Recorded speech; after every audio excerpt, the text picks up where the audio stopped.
Hello my dear students, friends and colleagues. তোমরা দেখছো তোমাদের প্রিয় ইউটিউব চ্যানেল সৌরভ মণ্ডল ইনপুটিং টিচিং স্কিলস, এবং আমি তোমাদের প্রিয় এসএম স্যার। বিএড ফোর্থ সেমিস্টারের যে সিলেবাস রয়েছে সেই সিলেবাসে আমরা কি কি নতুন জিনিস পড়তে চলেছি বা পড়ব তার একটা সম্যক ধারণা আমাদের থাকা দরকার। অর্থাৎ এই সিলেবাসটিকে আমাদের অত্যন্ত গুরুত্বপূর্ণ সহকারে বা গুরুত্ব সহকারে আমাদের জানা বা বোঝাটা ভীষণ প্রয়োজনীয় as a teachers point of view. তাই আজকে সিলেবাসটাকে তোমাদের একদম ইন এ নাটসেল তোমাদেরকে বলার চেষ্টা করছি। তোমরা সেটি মনের মধ্যে রাখবে এবং বাকি যে জিনিসগুলো আছে আমাদের পরবর্তী ভিডিওগুলোতে সেগুলি তোমরা পেয়ে যাবে। চলো তাহলে ভিডিওটি শুরু করি।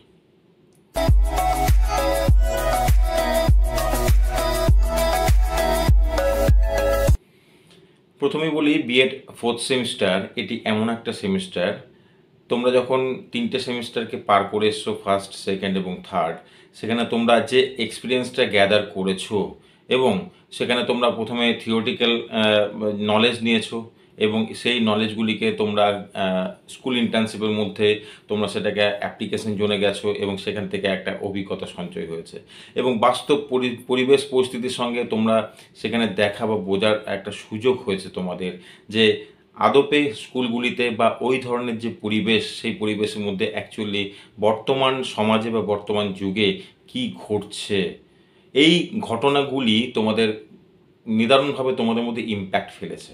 সেগুলি কি কি, সেগুলি আমরা এই ফোর্থ সেমিস্টারের সিলেবাসে দেখতে পাবো।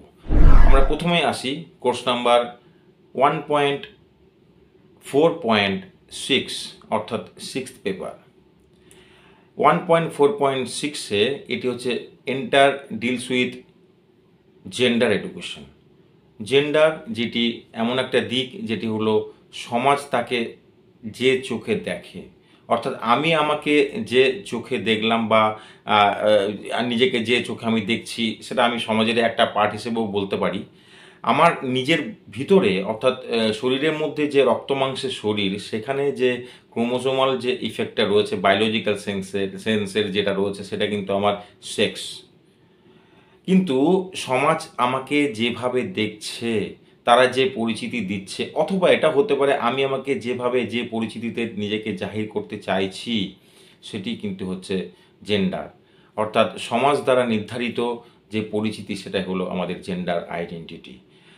এবার এই জেন্ডার সম্পর্কিত যে জিনিসগুলি আমরা স্কুল চলাকালীন আমরা দেখে থাকি, যে বিভিন্ন বাচ্চারা তারা তাদের যে নিজেদের যে বেড়ে ওঠাটা, অর্থাৎ তারা যদি একজন ছেলে হিসেবে অর্থাৎ পুরুষ হিসেবে বায়োলজিক্যাল সেন্সে হয়, হয়তো তার আদব কায়দা, তার কথাবার্তা বা বিভিন্ন যে মেশাগুলি সমাজের বাকিদের সঙ্গে বা তার সমস্ত ইন্টারাকশনসগুলি, এগুলি হয়তো অন্যভাবে প্রকাশিত হচ্ছে, তখন তাকে একটা অন্য নামকরণ আমরা দিয়ে থাকি। অথবা আমরা যদি কোনো ছেলে বা মেয়েকে আমরা তাকে গোড়ার থেকে এটা বলে থাকি যে তুই ছেলে, তুই এরকম এগুলো করিস না, তুই মেয়েদের মতো কেন করছিস, বা মেয়েদেরকে বলি তোর ছেলেদের মতো এটা করবি না, কেন করছিস, এই জাতীয় যে তকমাগুলো বা একটা নির্দিষ্ট আমরা রুলস অ্যান্ড রেগুলেশনস যেন সমাজ তৈরি করে দিয়েছে, একটা বাঁধন তৈরি করে দিয়েছে।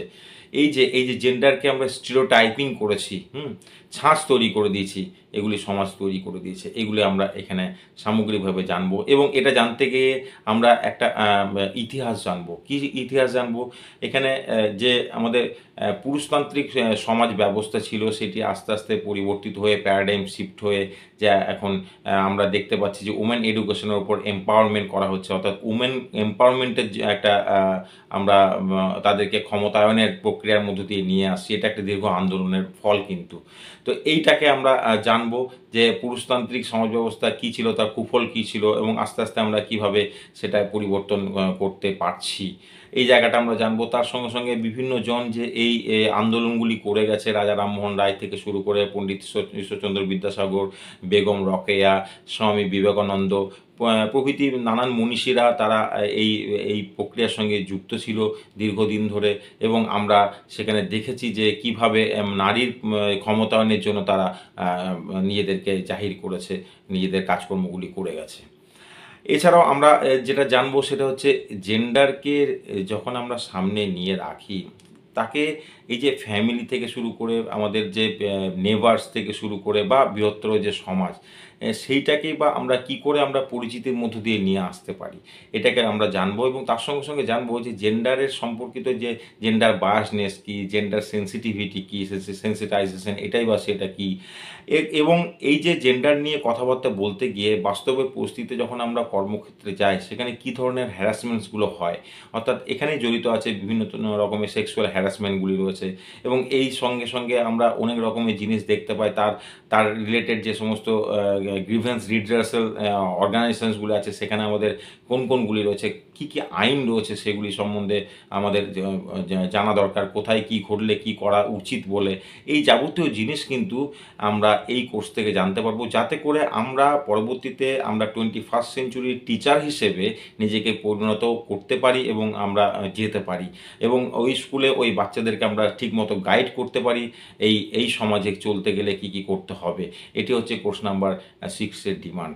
তাহলে আজকে আমি তোমাদের এন্টার যে বিএড 4th সেমিস্টারের সিলেবাসের কোর্স নাম্বার 1.4.6-এর থিওরিতে কী ধরনের আমরা জিনিসগুলি নিয়ে আমরা কালচার করব, সেটি তোমাদের পরিষ্কার করার চেষ্টা করলাম। আশা করি তোমরা এই ব্যাপারটা বুঝতে পেরেছো। চলো, বেস্ট অফ লাক।